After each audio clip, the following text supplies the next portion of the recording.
उत्तर प्रदेश में आज प्रियंका गांधी और राहुल गांधी एक साथ मैदान में उतरे। एक साथ भारत जोड़ो यात्रा के अंदर पहली बार राहुल गांधी और प्रियंका गांधी साथ नजर आए और पहले ही दिन योगी आदित्यनाथ की सरकार बैकफुट पर चली गई।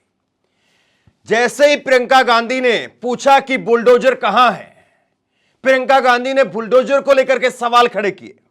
प्रियंका गांधी ने पूछा कि जो उत्तर प्रदेश में पुलिस भर्ती हुई है, उस पुलिस भर्ती में पेपर लीक किए गए हैं, क्या उनके घरों पर बुलडोजर चला है? प्रियंका गांधी का यह पूछना था, साथ में आना था। मुरादाबाद में आज पहली बार प्रियंका गांधी लोकसभा चुनाव से पहले भारत जोड़ो न्याय यात्रा के अंदर उतरी थी, अपनी ससुराल के अंदर थी और योगी आदित्यनाथ को फरमान जारी करना पड़ा कि वो उत्तर प्रदेश के अंदर पुलिस भर्ती रद्द कर रहे हैं क्योंकि पेपर लीक हुआ है। अभी तक सरकार मान ही नहीं रही थी।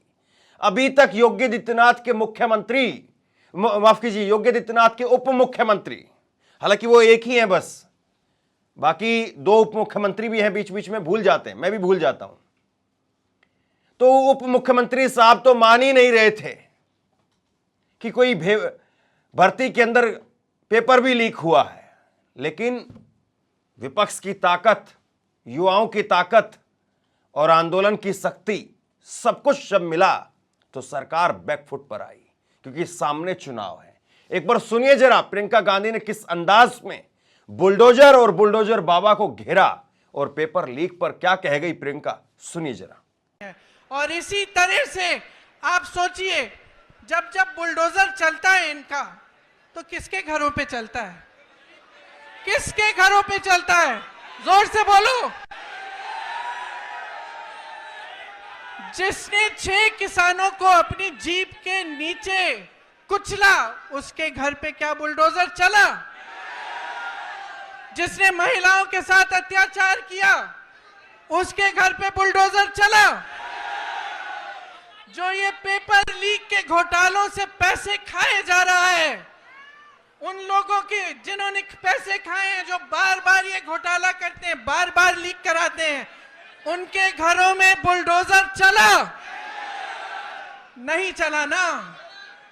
सोचिए, ये सब बहुत बड़ी बड़ी बातें हैं दिखावे के लिए। ये जितने बड़े बड़े इश्तिहार आपको दिखते हैं, जिसमें आपको दिख रहा है कि बहुत तरक्की हो रही है, जब तक आपकी तरक्की नहीं होगी, जब तक आपको रोजगार नहीं मिलेगा, जब तक आपके पेपर लीक बंद हो नहीं होंगे, तब तक आपकी तरक्की नहीं हो सकती है। जब तक यहाँ की महिलाएं सुरक्षित ना हो, आगे बढ़ नहीं पाए, तब तक आपकी तरक्की नहीं हो रही है। उत्तर प्रदेश की राजनीति में प्रियंका गांधी की एंट्री होने वाली है, यह बताया जा रहा है। रायबरेली से अभी मौजूदा सांसद सोनिया गांधी वो राज्यसभा जा चुकी हैं और बताया ये जाता है कि सोनिया गांधी का स्वास्थ्य ठीक नहीं है और वो खुद उन्होंने एक चिट्ठी भी लिखी रायबरेली के लोगों के नाम, रायबरेली की जनता के नाम, और उसमें उन्होंने इस बात का जिक्र भी किया कि मेरा स्वास्थ्य उतना ठीक नहीं रहता है, लेकिन मैं आपके परिवार का हिस्सा हूं, आप मेरे परिवार का हिस्सा हैं और हम हमेशा परिवार का हिस्सा बने रहेंगे। लेकिन उन्होंने जिक्र नहीं किया कि क्या प्रियंका गांधी उतरने वाली हैं और प्रियंका गांधी रायबरेली से चुनाव लड़ेंगी। इस बात का जिक्र सोनिया गांधी ने नहीं किया, लेकिन इस बात का जिक्र सियासी गलियारों में जरूर है। सियासी गलियारों में इस बात की चर्चा है कि प्रियंका गांधी ही सोनिया गांधी की जगह पर रायबरेली में चुनाव लड़ेंगी। और अगर ऐसा होता है तो एक बड़ी शिकस्त वहां पर अभी तक जो माहौल बनाने की कोशिश कर रही स्मृति ईरानी, उनको भी लग सकती है। क्योंकि बीच में खबर यह आई कि राहुल गांधी वो रायबरेली जा सकते हैं और प्रियंका गांधी को अमेठी उतारा जा सकता है, लेकिन फिर उसके बाद में खबर यह भी आई कि अगर फिर ऐसे में स्मृति ईरानी अगर वहां चली गई रायबरेली के अंदर, तो फिर जो है मामला फिर इस तरह से क्रॉस हो जाएगा और अमेठी में स्मृति ईरानी को लेकर के जो नाराजगी है वो नाराजगी जो है वो खत्म हो जाएगी, जो एक एंटी इनकम्बेंसी है वो खत्म हो जाएगी।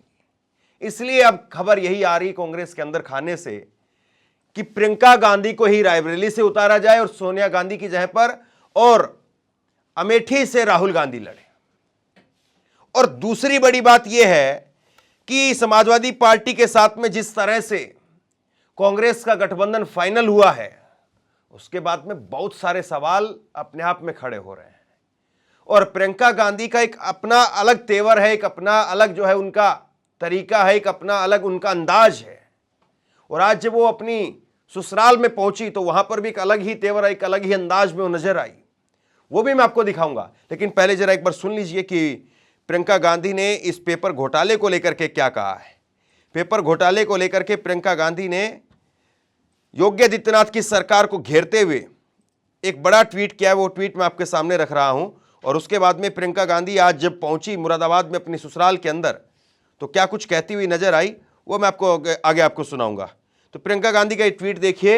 युवाओं की ताकत के सामने सरकार को झुकना पड़ा, यूपी पुलिस भर्ती परीक्षा रद्द हो गई, कल तक सरकार में बैठे लोग पेपर लीक को झुटलाने की कोशिश में बयानबाजी कर रहे थे, जब युवाओं की शक्ति के सामने इनका झूठ नहीं टिका तो आज परीक्षा रद्द कर दी। यूपी में हर परीक्षा को पेपर लीक होना भाजपा सरकार में व्यापक भ्रष्टाचार का सबूत तो है ही, उससे ज्यादा गंभीर है सरकार का बेपरवाह और भटकाऊ रवैया। पहले माना ही नहीं कि पेपर लीक हुआ है, फिर छात्रों और अध्यापकों को धमकाने डराने की कोशिश की, भ्रम फैलाने वाली बयानबाजी की। नतीजा ये है कि पेपर लीक करने वाले सरगना आजाद घूम रहे हैं। पूरा घटनाक्रम ये दिखाता है कि भाजपा सरकार युवाओं के भविष्य के प्रति नहीं बल्कि अपनी छवि और परीक्षा माफियों के प्रति को बचाने के प्रति गंभीर है। सरकार जल्द से जल्द नई तारीख की घोषणा करे और सुनिश्चित करे कि इस बार पेपर लीक नहीं होगा, ये प्रियंका गांधी ने कहा। मैं चाहता हूं कि प्रियंका गांधी एक बार आज जब पहुंची भारत जोड़ो न्याय यात्रा के अंदर, तो किस अंदाज में उनका एक अलग लहजा है, मुस्कुराते हुए, हंसते हुए, और फिर उसके बाद में गंभीर बात को कह जाना। एक बार सुनिए आप प्रियंका गांधी को। ससुराल वालों,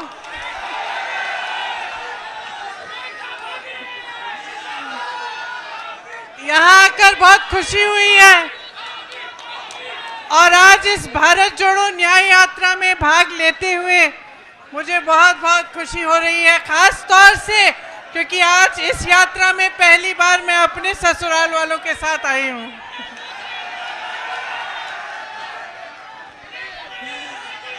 तो आपको याद होगा, बोलूं, आपको याद होगा मैं 2 साल पहले यहां आई थी, याद है? बड़ी मीटिंग हुई थी, बोलने दो भाई। आपको याद होगा 22 में मैं यहां आई थी, मीटिंग हुई थी बड़ी। अरे भैया बात सुनने दो, सुनने दो। और रोड शो भी हुआ था। मैं आपसे पूछना चाहती हूं कि तब से आज तक कुछ बदला है? उस समय चुनाव था विधानसभा का, आपने भाजपा को जिताया, योगी जी को जिताया, 2 साल और उनको मौका मिला है। मैं आपसे पूछना चाहती हूं कि जो आपकी समस्याएं हैं, जो आपकी असली समस्याएं, आपका दुख है, जो महंगाई है, जो बेरोजगारी है, जो रोज रोज इन परीक्षाओं में जो पेपर लीक हो रहे हैं, जिनके लिए नौजवान बच्चे, आपके बच्चे मेहनत करते हैं, पढ़ते हैं, फीस भरते हैं, ये सिलसिला अभी तक जारी है कि नहीं कि पेपर लीक होते रहते हैं? बताइए, जारी है? तो जब आप 2 साल बाद सरकार चुन रहे थे, आप चुनाव में अपना वोट डाल रहे थे, तो मैं जानना चाहती हूं कि आप क्या सोच रहे थे? क्या आपने सोचा, सुनिए, क्या आपने सोचा कि यहाँ का विकास होगा? सोचा था? अब यहाँ पे पीतल के कारखाने हैं, बड़े बड़े पीतल के कारोबार हैं, क्या आपकी तरक्की हुई है? हुई है। जितनी भी मदद आपको सरकार से मिलनी थी वो बंद हो गई, ऊपर से जीएसटी, और जितना काम कर रहे थे उसका शायद आधा काम कर रहे होंगे आज। मुश्किलें कम हुई हैं या बढ़ी हैं? बढ़ गई हैं। यहाँ नौजवान हैं सारे, उस समय मैंने पूछा था रोजगार मिलता है, आज रोजगार मिल रहा है। तो ये जो मेहनत कर रहे हो, जो 4-4 बजे सुबह पुलिस में भर्ती होने के लिए दौड़ लगाते हो, तो सेना में भर्ती होने के लिए दौड़ लगाते हो, उसके बाद जब परीक्षा लिखते हो उसके लिए फीस भरते हो, माँ बाप मेहनत करके ट्यूशन में भेजते हैं, ये सब करने के बावजूद क्या होता है? आपको मालूम है कि 28 लाख बच्चों ने, यूपी के 28 लाख बच्चों ने पुलिस का भर्ती का इम्तिहान दिया है। 28 लाख, सोचो, इसका मतलब है कि यूपी के लगभग हर गांव में से 4 या 5 नौजवानों ने ये परीक्षा दी। एक आशा थी, एक उम्मीद थी उनके मन में, ये नहीं कि मुफ्त में कुछ मिल रहा है। पढ़ के मेहनत करके वो चाहते थे अपनी परीक्षा में पास हो। क्या हुआ? पेपर लीक हो गया। अब जब मैं यहाँ आई थी 22 में, तो मैंने आपसे कहा था कि हमने एक घोषणा पत्र बनाया था, उसमें हमने एक पूरा प्लान बनाया था, एक पूरी योजना बनाई थी कि ये जो पेपर लीक बार बार होते हैं इसको रोकने की क्या योजना हो सकती है। उसमें जॉब कैलेंडर था, उसमें ये था कि एक कमीशन बनेगा और जितना भी अन्याय हुआ है उसको ठीक करने का काम होगा। और जॉब कैलेंडर में हर जो भी डेट था, परीक्षा का डेट, नियुक्ति की डेट, सारी पहले से तय, और जो उससे इधर उधर होता उसके खिलाफ कार्रवाई होती। तो ये तो 2-3 मुद्दे हैं, पूरे 10 मुद्दों का हमने एक पूरा प्लान बनाया था। तो मैं आपसे एक सीधी सीधी बात कहना चाहती हूँ, देखो चुनाव फिर से आ रहा है कि नहीं? फिर से आपको अपना मत डालना पड़ेगा। अब आप खुद ही देख रहे हो, बार बार भाजपा की सरकार आ रही है, केंद्र में आ रही है, प्रदेश में आ रही है, आपकी बेरोजगारी बढ़ रही है, आपकी मुश्किलें बढ़ रही हैं। तब किसान आंदोलन कर रहे थे 2 साल पहले, आज किसान आंदोलन कर रहा है। तब सड़क पे बैठे थे ठंड में सर्दी में, आज बैठे हैं।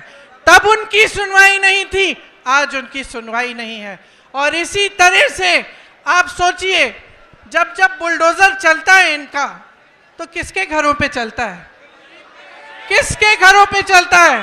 जोर से बोलो। जिसने 6 किसानों को अपनी जीप के नीचे कुचला, उसके घर पे क्या बुलडोजर चला?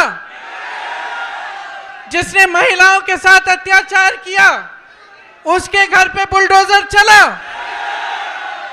जो ये पेपर लीक के घोटालों से पैसे खाए जा रहा है, उन लोगों के जिन्होंने पैसे खाए हैं, जो बार बार ये घोटाला करते हैं, बार बार लीक कराते हैं, उनके घरों में बुलडोजर चला?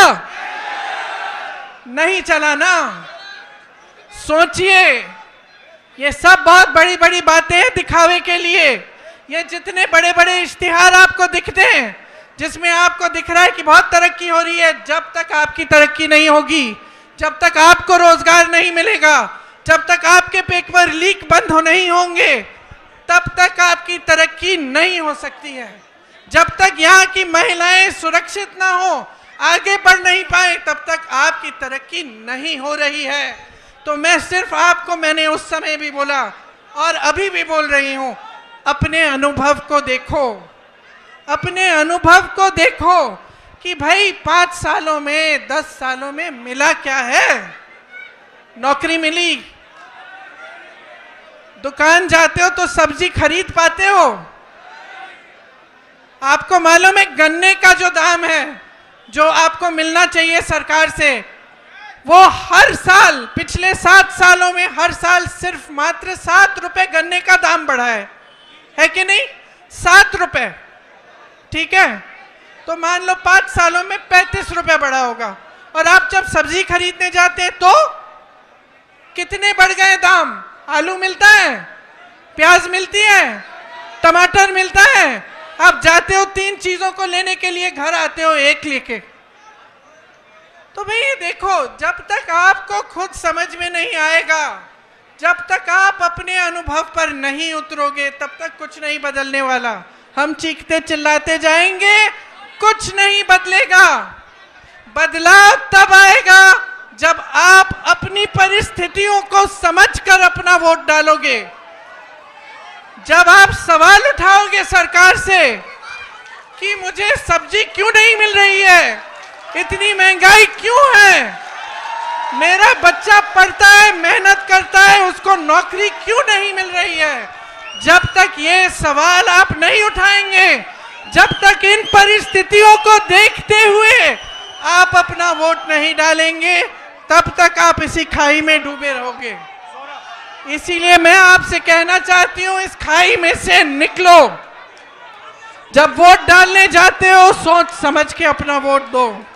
कांग्रेस पार्टी के पास योजनाएं हैं, करके दिखाया है, और आप सब अपने ही अनुभव से ये चीज समझते हैं।